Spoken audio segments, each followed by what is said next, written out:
Hello friends, എല്ലാവർക്കും മറ്റൊരു പുതിയ വീഡിയോയിലേക്ക് സ്വാഗതം. It's me Akhil Satheesh and welcome to Akhil Satheesh world.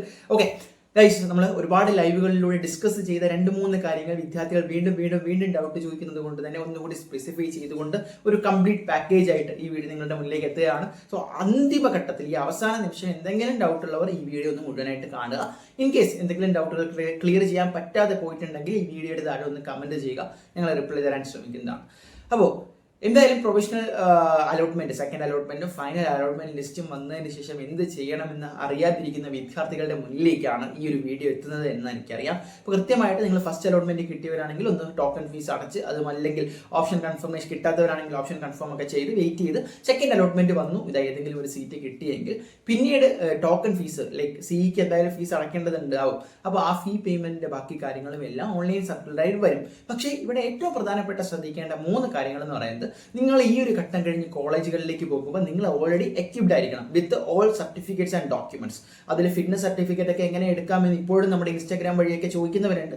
എല്ലാത്തിനും ഞാൻ ഡൗട്ട് ക്ലാരിഫൈ ചെയ്ത് കഴിഞ്ഞു. മെഡിക്കൽ ഓഫീസറും ബാക്കി കാര്യങ്ങളും, അതുപോലെ തന്നെ നിങ്ങളുടെ വാലിഡിറ്റി, ഇൻകം സർട്ടിഫിക്കറ്റ്, ബാക്കി കാസ്റ്റ് സർട്ടിഫിക്കറ്റ്, ബാക്കി എന്തൊക്കെ നിങ്ങൾ ആപ്ലിക്കേഷൻ സമയത്ത് വെച്ചിട്ടുണ്ടോ ആ സർട്ടിഫിക്കറ്റുകൾ, ഇതെല്ലാം നമ്മൾ ഡോക്യുമെന്റ്സ് ആയിട്ട് സെപ്പറേറ്റ് ഇറക്കിയതാണ്. So be equipped with your own documents എന്നുള്ളതാണ് ഏറ്റവും വലിയ കാര്യം. പ്ലസ് നിങ്ങളുടെ പാസ്പോർട്ട് സൈസ് ഫോട്ടോയും ഇതിന്റെ എല്ലാം അറ്റസ്റ്റഡ് കോപ്പിയും ഒന്ന് കരുതി വയ്ക്കുക. മറ്റൊരു പ്രധാനപ്പെട്ട കാര്യം, നിങ്ങൾ അവിടെ അടയ്ക്കേണ്ട ഫീസിനെ കുറിച്ച് വ്യക്തമായിട്ടുള്ള ധാരണ ഉണ്ടാകും. സാധാരണ കോളേജുകളിൽ പോയി അഡ്മിഷൻ എടുക്കുമ്പോൾ പലരും ഈ ഒരു മാനേജ്മെന്റ് സീറ്റിനെ കുറിച്ച് ഞാനിപ്പോൾ പറയുന്നില്ല, സാധാരണ ഒരു ഗവൺമെന്റ് കോളേജുകളിൽ എന്തൊക്കെയാണ് ഫീസ് വരുന്നത് അതിനെക്കുറിച്ച് ഒരു കൃത്യമായ ധാരണ നിങ്ങൾ ഉണ്ടാക്കിയെടുക്കാൻ നോക്കണം. അത് അവിടെ പഠിക്കുന്ന നിങ്ങൾക്ക് കിട്ടുന്ന കോളേജുകളിലെ സീനിയേഴ്സിനോട് ചോദിക്കാം, അവിടുത്തെ വെബ്സൈറ്റിൽ കയറി തിരക്കാം. സോ അത് ഒന്ന് ക്ലാരിഫൈ ചെയ്യുക. ഇനി മറ്റൊന്ന്, നിങ്ങൾ ഈ അഡ്മിഷൻ എടുക്കുന്ന സമയം തന്നെ നിങ്ങൾക്ക് ഉണ്ടാകുന്ന റിസർവേഷനെ കുറിച്ച് കൃത്യമായിട്ടുള്ളൊരു ധാരണ ഇല്ല എങ്കിൽ നിങ്ങൾ അഡീഷണൽ ആയിട്ട് അവിടെ ഫീസ് അടയ്ക്കേണ്ടി വരുമെന്നതാണ്. ഇപ്പോൾ ഹോസ്റ്റൽ ഫീ ഒക്കെ ആണെങ്കിൽ ഇ ഗ്രാൻഡ്സ് ഉള്ളവർക്ക് അതെന്താണ്, അതിൽ ഇന്റർണലി അഡ്ജസ്റ്റ് ചെയ്യപ്പെടും. അതുപോലെ തന്നെ ചില ഫീ വേവിയർ സ്കീമുണ്ട്, പല സ്കീമുകളുണ്ട്. ഈ സ്കീമുകൾക്കെല്ലാം ആവശ്യമായിട്ടുള്ള ഡോക്യുമെന്റ്സ് എല്ലാം കൂടി കൊണ്ടായിരിക്കണം നിങ്ങൾ കോളേജുകളിലേക്ക് അഡ്മിഷൻ സമയത്ത് പോകേണ്ടത്. എന്നാൽ മാത്രമാണ് നിങ്ങൾക്ക് താല്പര്യമുള്ള, നിങ്ങൾക്ക് അർഹതപ്പെട്ട ഫീ കൺസെഷൻസ് കിട്ടുകയുള്ളൂ. ഇനിയൊരു പ്രധാനപ്പെട്ട ഡൗട്ട്, നിങ്ങൾ അടച്ച ഈ ഒരു ടോക്കൺ ഫീ ആയിക്കോട്ടെ അല്ലെങ്കിൽ ഓപ്ഷൻ രജിസ്ട്രേഷൻ ഫീ ആയിക്കോട്ടെ, ഇതൊക്കെ റീഫണ്ട് ആവുന്ന.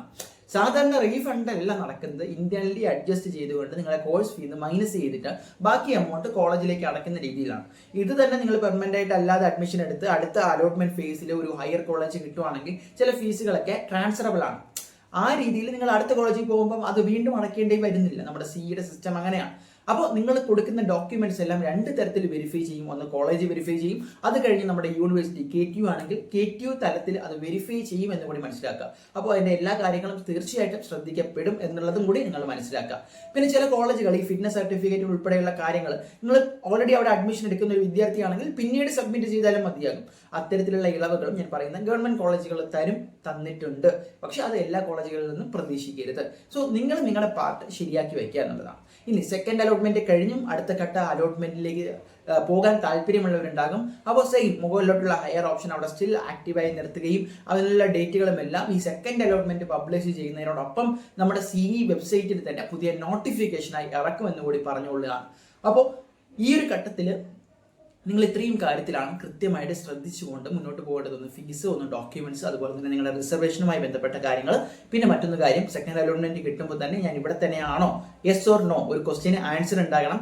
Permanent or temporary, like still നിങ്ങൾ മുകളിലോട്ടുള്ള ഓപ്ഷൻസ് നിങ്ങൾ ആഗ്രഹിക്കുന്നുണ്ടോ, അതൊരു ക്ലാരിഫിക്കേഷൻ ഉണ്ടാക്കി എടുക്കണം എന്നുള്ളത് കൂടി ഓർമ്മിപ്പിക്കുകയാണ്. സോ സെക്കൻഡ് അലോട്ട്മെന്റ് കിട്ടട്ടെ, എല്ലാവർക്കും കിട്ടട്ടെ. ഓൾറെഡി ഈ വീഡിയോ ഇറങ്ങുമ്പോൾ സെക്കൻഡ് അലോട്ട്മെന്റ് വന്നിട്ടുണ്ടാകും എന്നാണ് ഞാൻ വിചാരിക്കുന്നത്. Yes, so guys, all the best. മറ്റൊരു വീഡിയോ ആയിട്ട് കാണാൻ തൽക്കാലം നിർത്തുന്നു.